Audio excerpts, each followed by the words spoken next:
morning. It's Ginny and Tim at DS Tech in the beautiful Upper Peninsula of Michigan, and we're going to talk about Teams, tips for your Teams software. Microsoft Teams software. Microsoft Teams, yes, not your Teams. Yep. Although it is cool that they call it Teams because it is for your team to use, to talk to each other, right? Yep. Collaboration, talking, communication, all that good stuff. And it's a cool tool. We use it a lot. So we do know about it. Make sure you visit our website at dstech.net. Fill in the form for any free assessments that you want. We also have PDFs that you can download. And you can sign up for our newsletter there where I send all kinds of other tips like these. So first of all, Teams is what? Okay. Because some people are like... some people might not even know what Teams is, and that's perfectly fine. The way I describe it is if you've used different chat programs in the past, like say a Discord or a Slack, these are chat programs which are... AOL?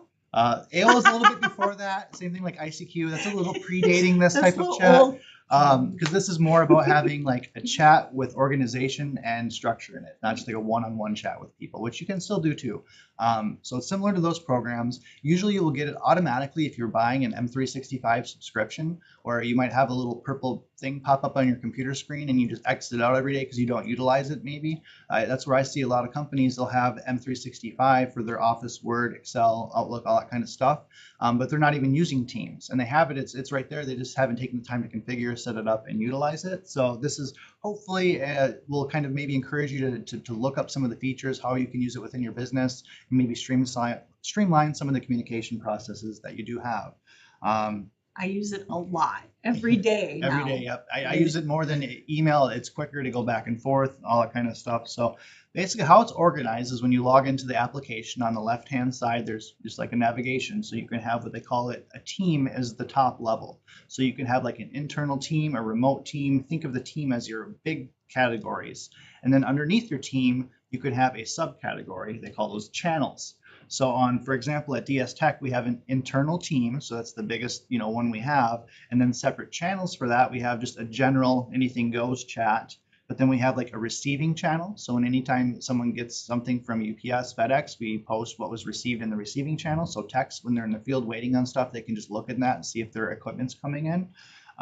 Notices, if there's an alert to go to the entire company, we have an alert channel where we can just say a quick message, say it's the winter time and we need to move all the vehicles because there's snow coming. There might be a quick little message, hey, remember to move your vehicles for the plows, that kind of a quick notice. Instead of sending an email blast off to everyone, we can have a quick notification team channel. It's just quicker that way. Alerting. If we wanted to ask a question to all of our techs at once, so you're just dealing with a really big problem, we have a team internally where it goes to all the techs. So you go, hey, I'm running into the issue. Have you seen this before? And maybe a tech that has seen it can reply quickly to hopefully get you to that solution. So by using those channels internally, we can really speed up communication where you're not sending an email waiting for a reply or physically going over to someone's office and knocking on the door all the time. You can just send them a quick message. So that's kind of the overall idea of it. It's like an organized text. Organized chat message board, I guess, is the best way to describe and more. Yeah, and so that's kind of just the overview of how it's set up, and obviously you can set it up how you want. Like if you had an organization, I'm thinking with say 3 branches, what I would do is I would have a team then for each branch. Yep. And then in each branch, and then for each branch you could set up your channels for whatever, operations, whatever, accounts payable, accounts receivable, sales, however you want to do it. You can customize it any way you want. That's the beauty of it. It's not like it's prepackaged and you can customize it to your business. So now once you have the program and you're utilizing it a little bit, usually what will happen is people will kind of silence the notifications. So they're kind of like, they don't want to keep getting all the alerts and the pings. So there's a trick where they call it an @mention, where what you do is when you're typing in someone's name, whether it's in a channel or in a chat to them, if you start it with @ like an email, and then put their name in, it will actually send them for sure like a ping or like back in ICQ, the uh-oh message, it just basically sends a little chime to them so they let them know, hey, look at this, in case they're silencing it. So you can also do that with groups. Say you had a message that wanted to get to everyone and you wanted to make sure they get it. You can type in like @general to basically make sure everyone is going to get an alert with that message in it. Now you don't want to use this too much because then you get alert fatigue where people don't want to, they just ignore them because there's too many. So just obviously, use that only when it's, necessary.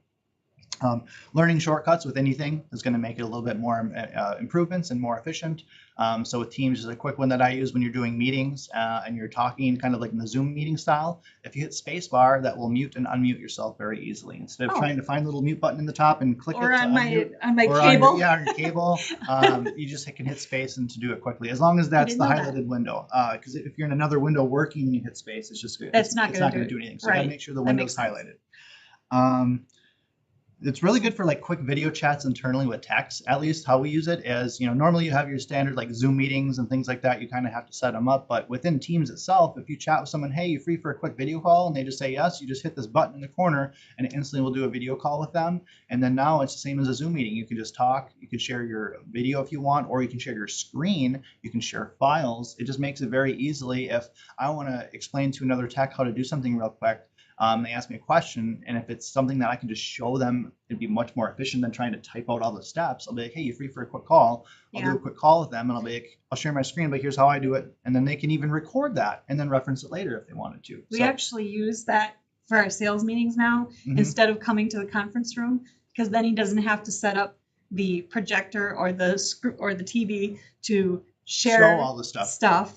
We just share it in the meeting. That's why we do it that way, because then we can, and then we have a side chat too, like, oh, let's not forget to talk about this without interrupting the flow of the meeting. Then we can go to the questions that are in the chat at the end, and then recircle back at the end and then address all the questions. Makes it more efficient. Yeah, right. And you can do your meeting, your presentation share for files. 30 minutes. Yeah, and then at the end of the 30 minutes, look at all the questions and then spend the additional 15-30 minutes at fielding all the questions too. So it's very efficient. Yeah. So no, exactly. And like I said, I like to use it when dealing with other techs, cross training, all that kind of stuff. It's quick and easy to have that little Teams meeting to kind of demo stuff. Same thing, they do allow you to share and collaborate in real time, which you may have done this already with M365 apps. If you use like say Excel Online, where you can have 2 or 3 people in the same Excel document at the same time, technically editing it and doing all kinds of stuff at the same time. It's cool. It shows their little like initials by their name, and you'll see the cell highlighted where they're working and stuff. So GK is working on this line in the Word document even. Yep. GK is here and TS is down here. Yep, and then you can just kind of go through them. Yep, it's gonna be definitely fun.